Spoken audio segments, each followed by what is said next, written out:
Awareness, the final frontier. These are the explorations of Jonathan Robinson and Brian Tom O'Connor.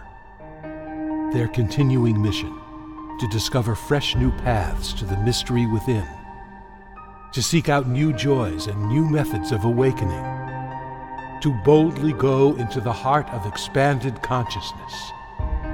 This is Awareness Explorers.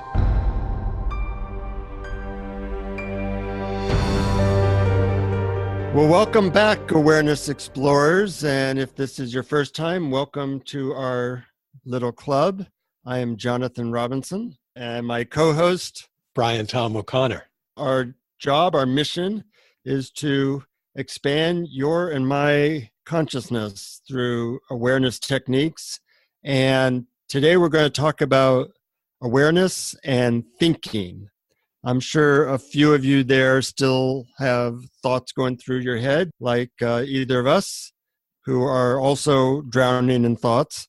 And we're going to talk about some ways that you can disidentify with thoughts and quiet them down and potentially let go of that burden. And that's kind of on our playlist today. But before we get into that, I just want to ask you, Brian, last time we talked about using small disruptions, such as slowing down our talking and our physical movements. I'm wondering if that helped you to feel more peaceful or aware. It did, especially at times when I might have been feeling a little anxious or worried about something happening in the real world.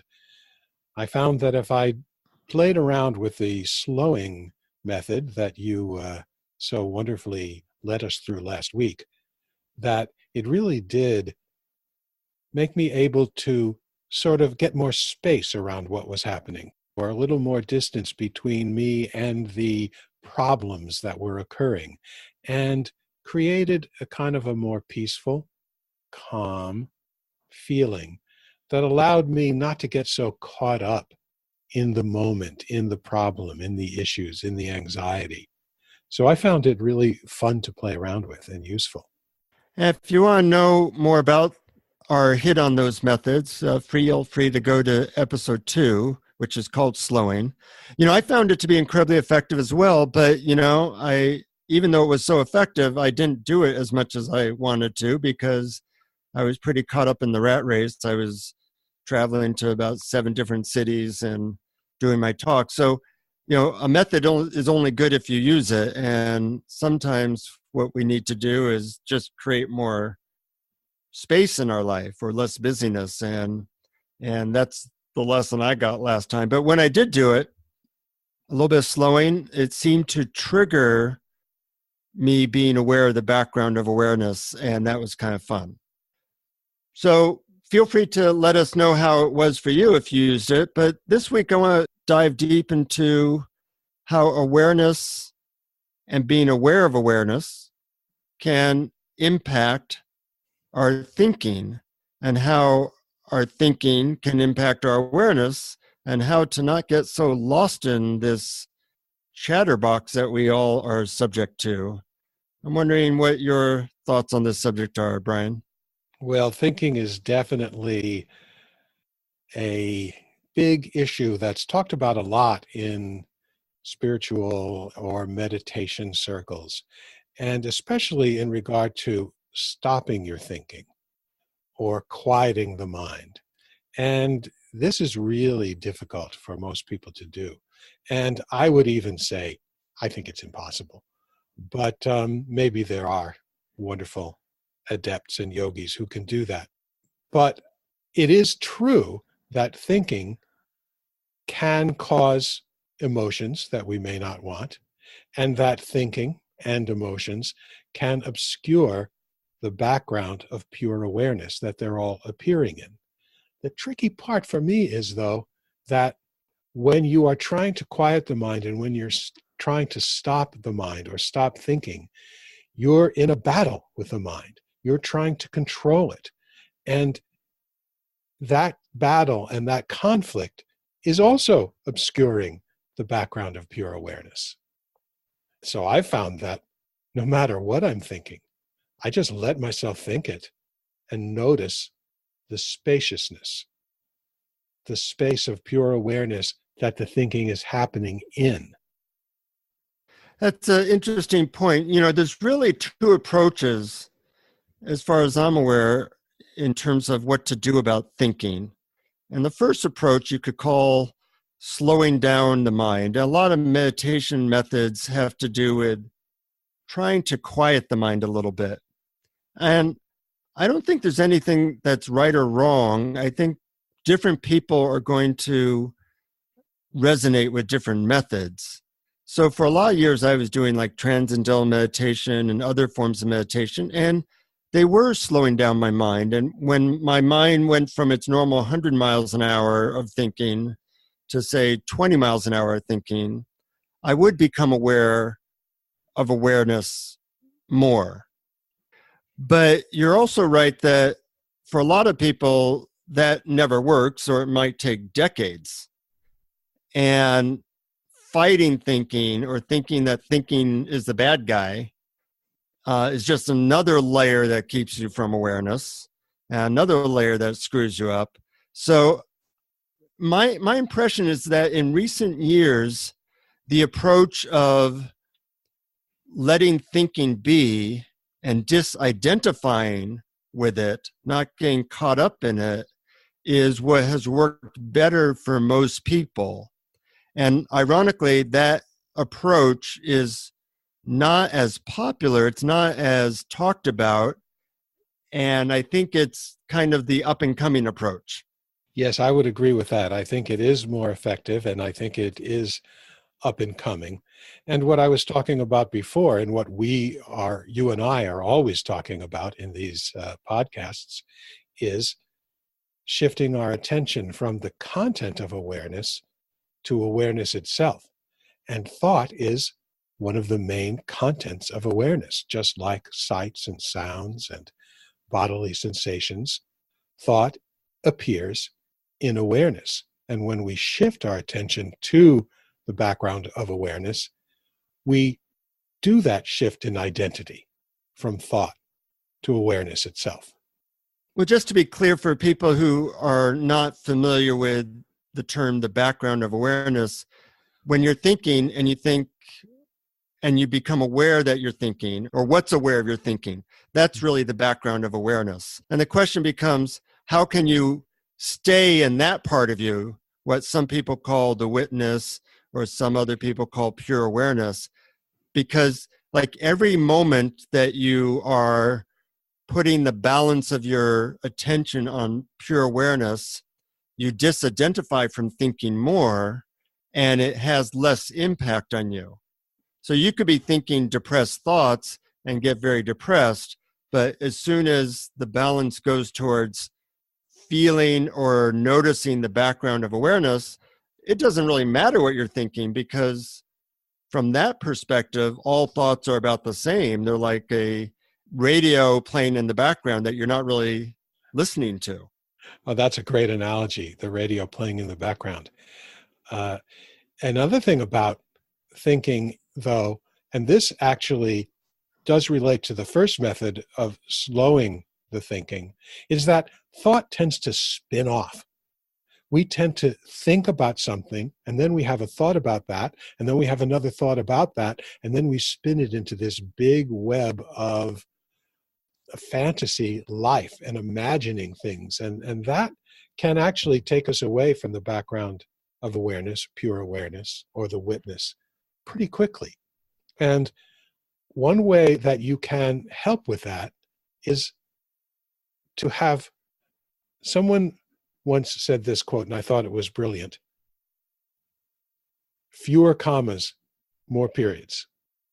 Meaning, you have a thought, oh my God, I'm so anxious because I have this bill that's due and I don't think I have enough money to cover it. And well, my check, and the reason is this because so-and-so did that. And then it spins and spins. And here's an example of the same thing with a period. I'm worried. Period. And then there's space. And then there's space. Well, that brings up a subject which I call momentum. If your thinking does not have any periods and it doesn't have any space in between all the thoughts, then it tends to feed on itself. You were kind of saying this in a different way, and it speeds up and it gets more sped up and more anxious. Whereas if you can put these periods in your thinking and surround it with some space, or you disidentify with it, it doesn't develop that momentum. And momentum is a big thing, because without momentum, every moment is new. With momentum, sometimes you can get so lost in thinking that you're just worried for hours or days or weeks or months or years. So being able to create those little moments of disidentification with your thinking and putting those periods there creates the full stop that allows momentum to stop. Yes, that's absolutely right. And that's interestingly related to the slowing method that you talked about in our last episode. And the other thing about thinking that you touched upon there is that when it does spin away, what are you thinking about? You're thinking about something that happened in the past, or you're worrying and thinking about something that may happen in the future. Usually when it's spinning, you're not thinking about what's happening right now, right here. What am I noticing? What am I hearing? What am I feeling? What am I sensing? What are the perceptions? So a good way of helping is to really move into noticing just what's happening now. A phrase that I love is now, here, this.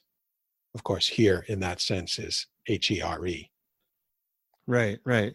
And even thinking about what's happening now is sometimes slowing your thought process down and bringing you closer to awareness. What's happening now? Well, what's happening now is I'm talking and I'm looking at you, Brian, on the Zoom recording, and I'm looking at my smartphone on my desk.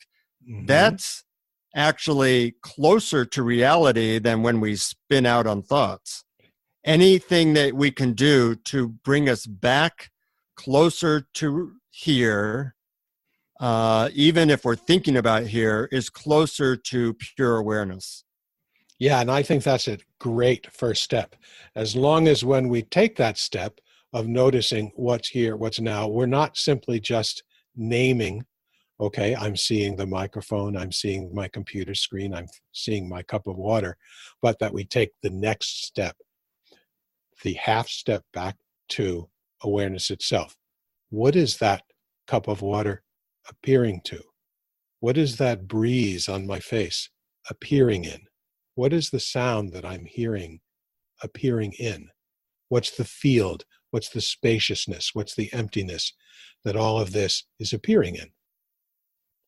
I love how you say that. So poetic. And that really gets us back to what we talked about in some previous episodes, which is what we're calling the awareness 1-2 dance, which is you do some method to get you close to awareness, closer to here, and then you take that final leap into pure awareness.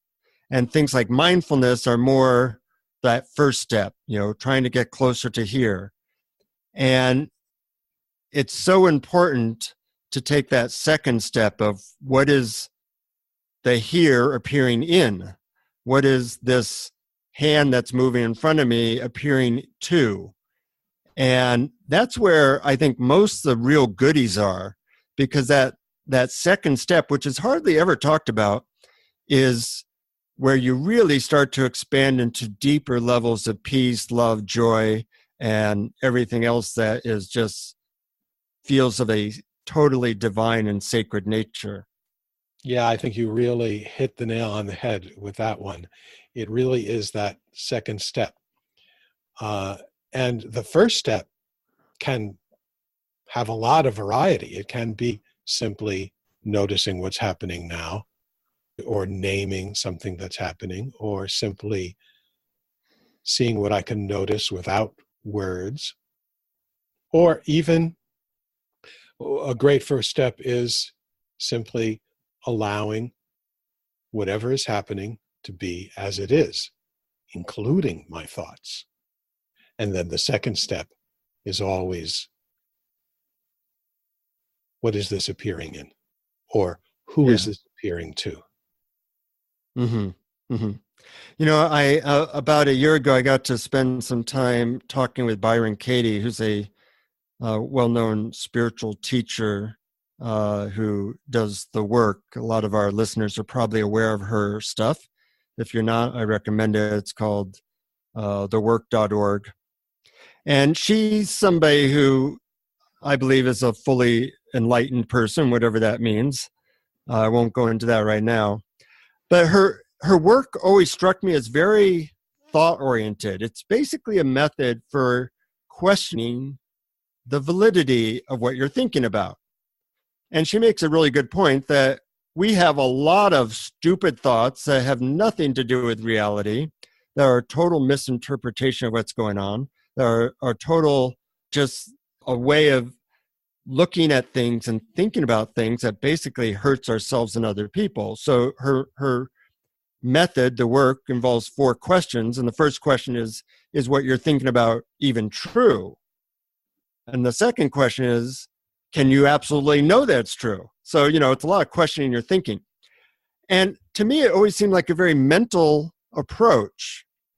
So I asked her, why such a mental approach? It seems very different than the energy or space that she was living in. And her answer was really revealing to me. She said, well, when you don't fully believe your thoughts, what's left is loving awareness. I love that answer. So the question is, how do we get to the place where we don't just totally lose ourselves in every ridiculous bullshit thought that goes through our heads? Yep, that's the question, all right. But do you have any good answers? Oh, sure. We're gonna do a guide, some guided games later that's going to help us out. But I do want to add one thing here, that there's actually 2 really different kinds of thoughts. And one is practical thinking, and that's absolutely useful, and there's nothing wrong with it, and we do it all the time, and that's of the nature of, let's see, I have to get to that appointment at 5 o'clock, so there's a 4:15 train, and I'll have to leave the house by 3:45 to get there. That's practical thought, nothing wrong with it, as long as we only use it when we need it. The second kind of thought is, I often think of it as psychological thought, or emotional thought, or resistant thought, which is usually trying to solve a problem about how we feel, trying to either prevent the way we're feeling now or create a feeling that we don't have. And these are thoughts like, he shouldn't have said that. Or, I'm so mad. Why am I so mad? What is the cause of this? Or, I'm really nervous about tomorrow. I just don't know what to do. What can I do to change myself? And these are thoughts about changing how we feel. And these are the ones that really get in the way, because they spin and spin into fantasies and fears about the future and replaying of the past. Yeah.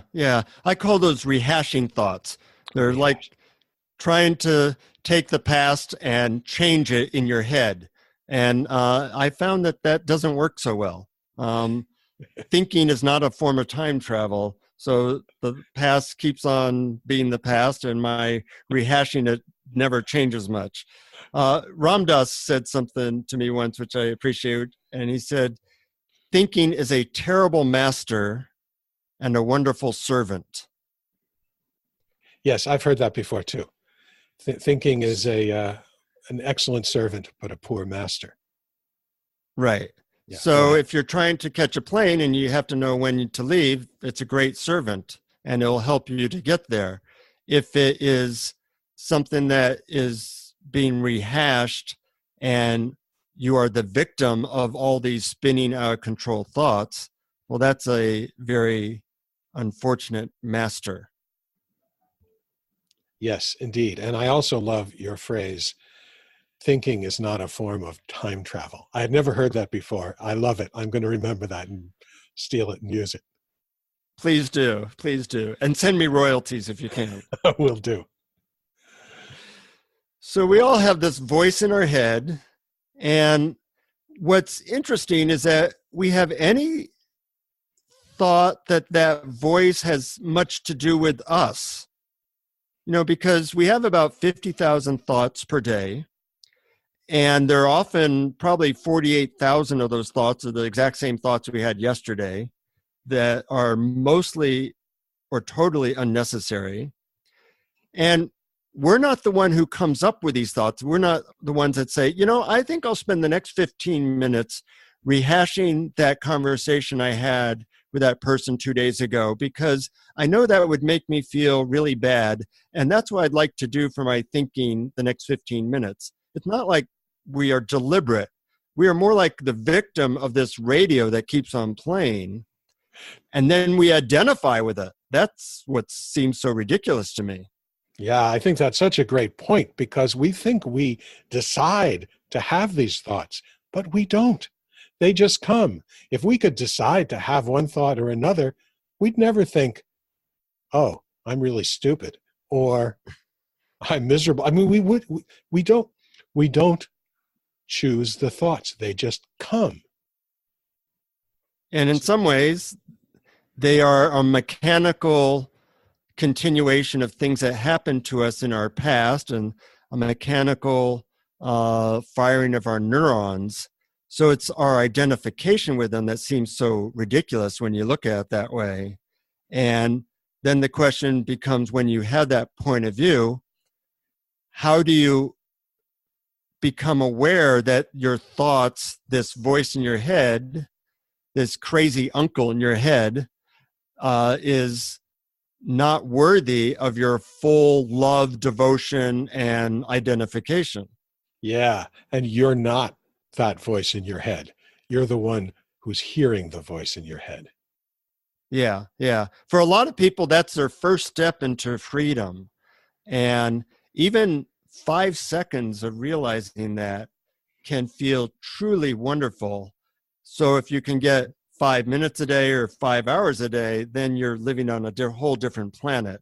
And that's why people who are more enlightened, they'll say this whole world is an illusion, because we're kind of creating it, this world of problems, plans, relationships, difficulties, which the mind loves to think about.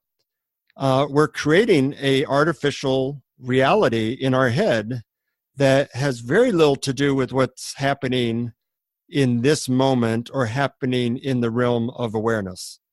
Right.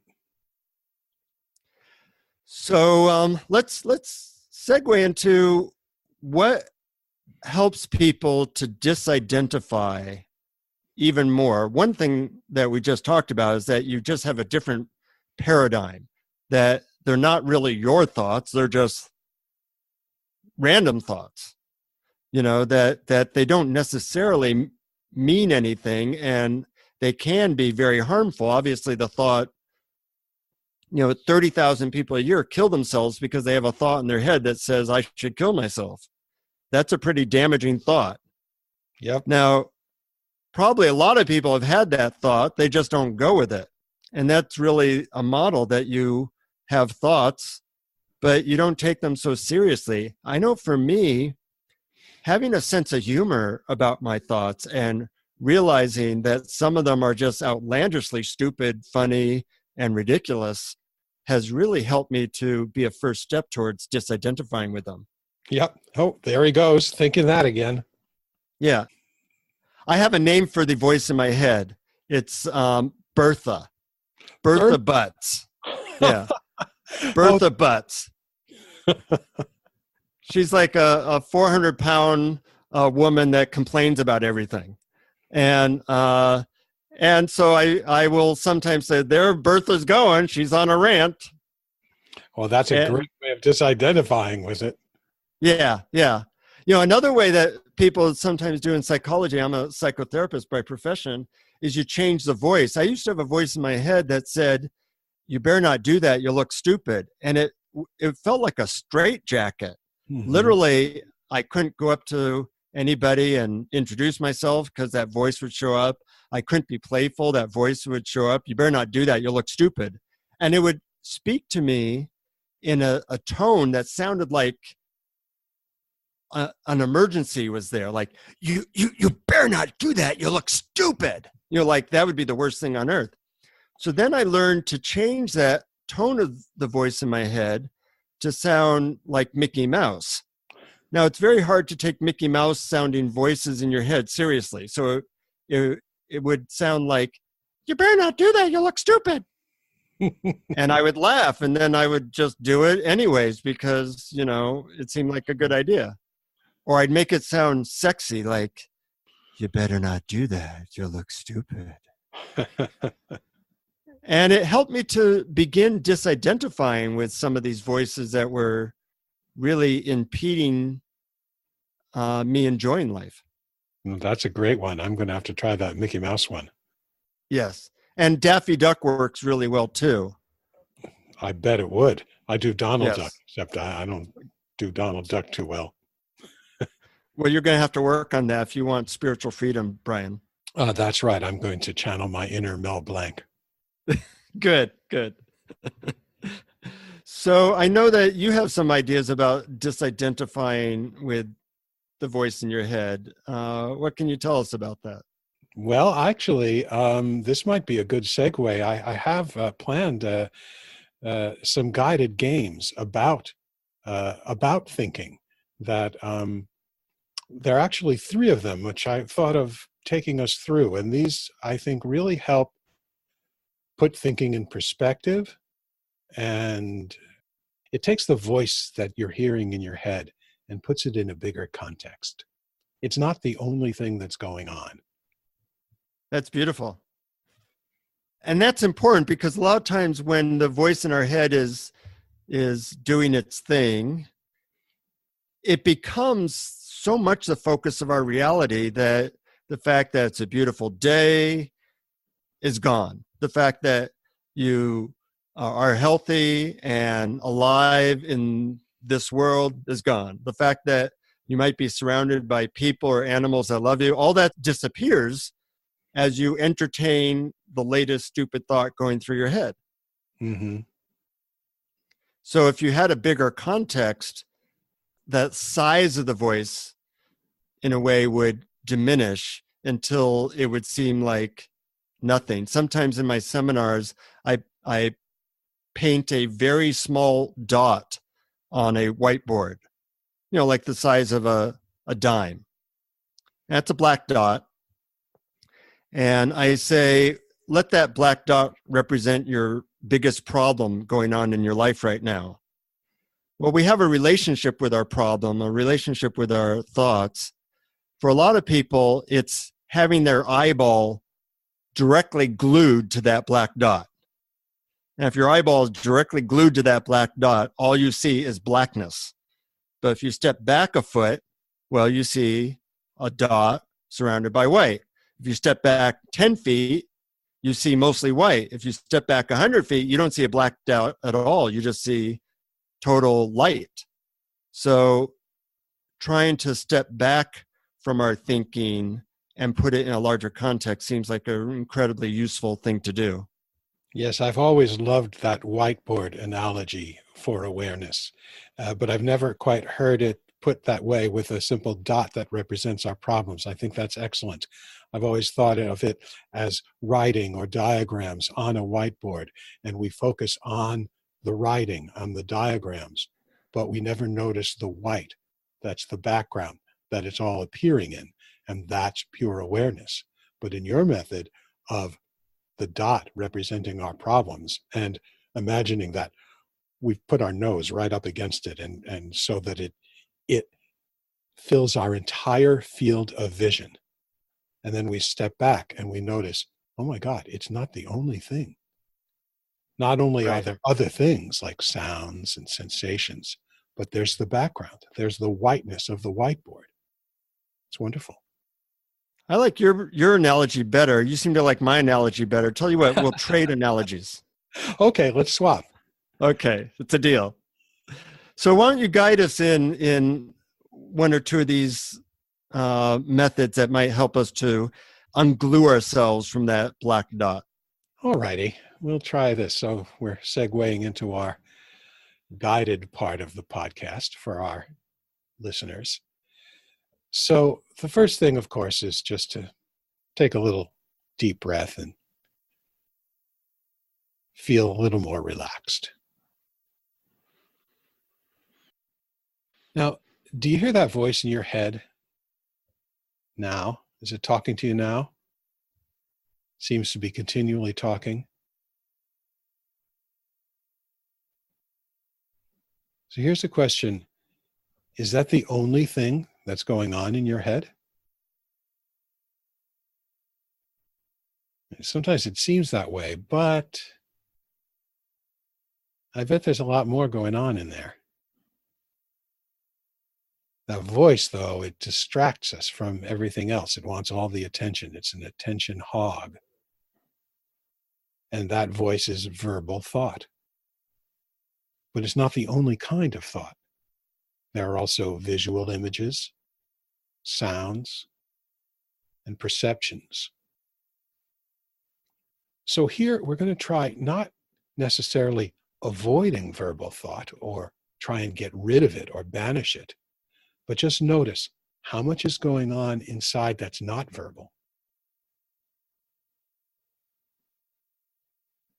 Sometimes I think of this as wordlessness.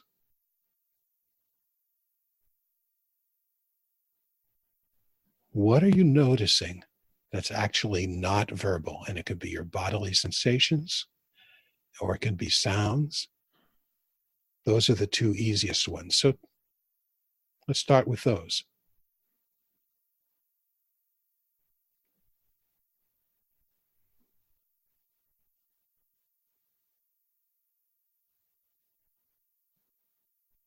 If you hear an air conditioner hum, you don't need a voice saying, "Oh, that's the air conditioner." If you're thirsty, you don't need a voice saying, "My mouth is dry." You just notice it.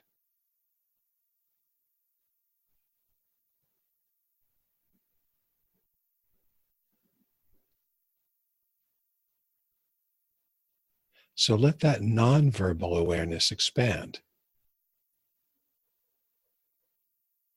and expand until it fills up your whole self.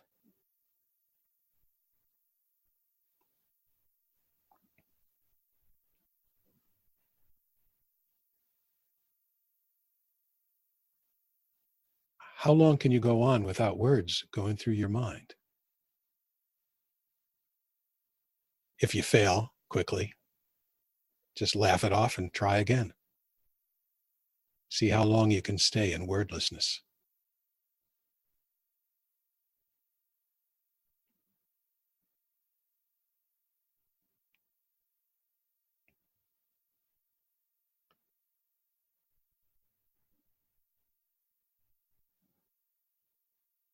Now, if you fail and you keep thinking and thoughts keep coming through, and if you find them coming, just let them come. That's what they do. Just let those thoughts happen. And ask yourself, who's noticing these thoughts?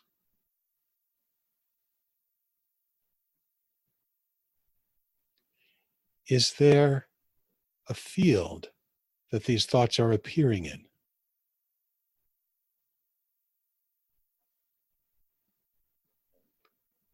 What is aware of these thoughts?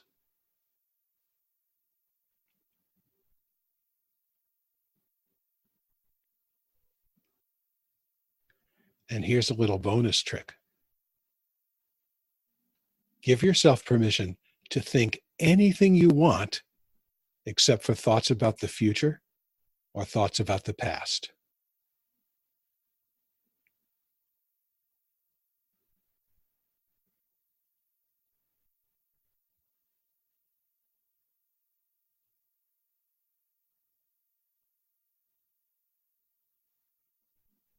If thoughts about the future or thoughts about the past come up, let them go and see what else there is to think about that's not about the future or the past.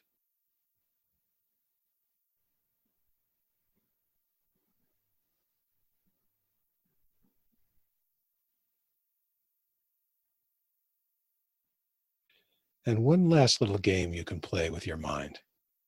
I call it slippery mind. It's based on a fun house. When I was a kid in Rye Playland, in the fun house, there used to be a slippery disc, and all the kids would sit on the disc and it would start to spin and spin until one by one the kids would slide off from the centrifugal force. But a few kids just would stay on and stay on. But there were these little bolts with these little teeny tiny electric shocks in them. And the guy running the disc would see a kid who wasn't moving and he would send a little electric shock and the kid would shift his weight and then he would break the friction and he would slide right off the disc. So imagine your mind is a slippery disc. Very smooth surface, spinning. A thought comes in. It just spins right out the other side. Another thought comes in. It just spins right on out.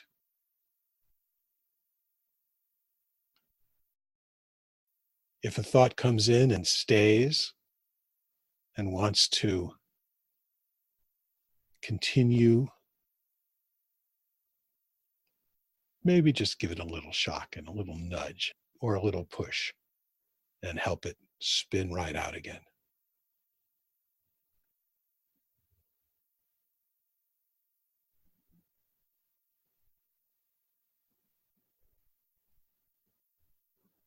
So try this for 20 or 30 seconds on your own.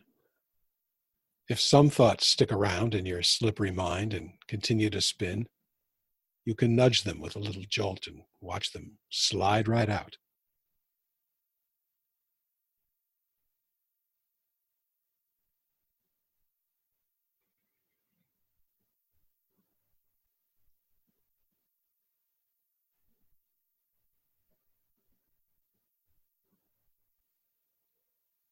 And just remember, you don't have to control the thoughts. They come, but you can just let them go. Let them spin right out.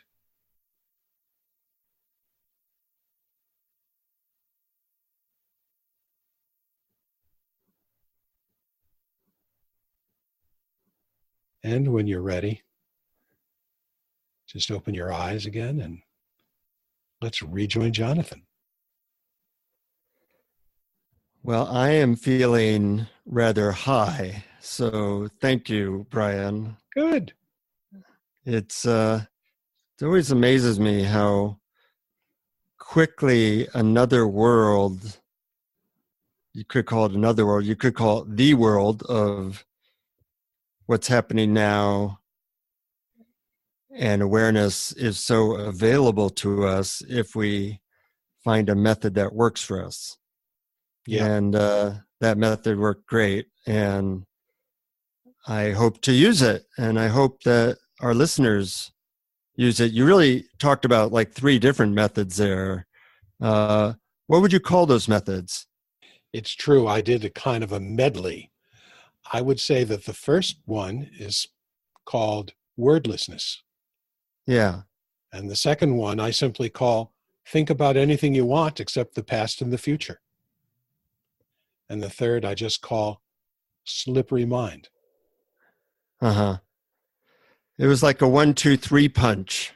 That's right. And I think it pretty much knocked out my normal momentum. And I got in touch with like this very expansive, spacious, peaceful and ecstatic place. And I hope our listeners did too. You know, this stuff is really like sacred medicine. And And I hope people get that. And unfortunately, this podcast is free, and sometimes we don't value what's free. So feel free to send us a check for $10,000. That way you'll value it. No, send it to your favorite charity, just knowing that, sometimes it is hard to value what is free. And I hope that despite the fact that this is free, that you see that there's really possibilities for changing your world. And if you change your world, you start to change the world of the people around you as well. That's right. So give these ideas and methods a shot. Feel free to contact us through awarenessexplorers.com, where we have a place where you can write questions or make comments. We always love when we get reviews for the podcast, when you tell your friends, all those things that you probably heard before. But it really does help to have people around you who share these ideas and can make them part of our lives, because we kind of live in these virtual worlds of social media and politics and advertisements and all kinds of bullshit, which, if you're not careful, can just kind of devour your whole consciousness. And somehow we have to get back to what's really important, the peace and love inside of us, and this moment where real reality always is. Yep. Leave virtual reality and come back to real reality. Now, here, this, and pure awareness. Until next time, keep your spirits high, keep the methods going, trying new things, and of course, keep exploring. Keep exploring. Thank you for listening to Awareness Explorers. To learn more, you can check out our website at awarenessexplorers.com. Please subscribe to our podcast on iTunes, Google Play, or your favorite podcast app. And we'd love it if you would post a review. And please share our link on Facebook and with family and friends, because knowing yourself as awareness is the greatest gift you can give yourself or someone you love.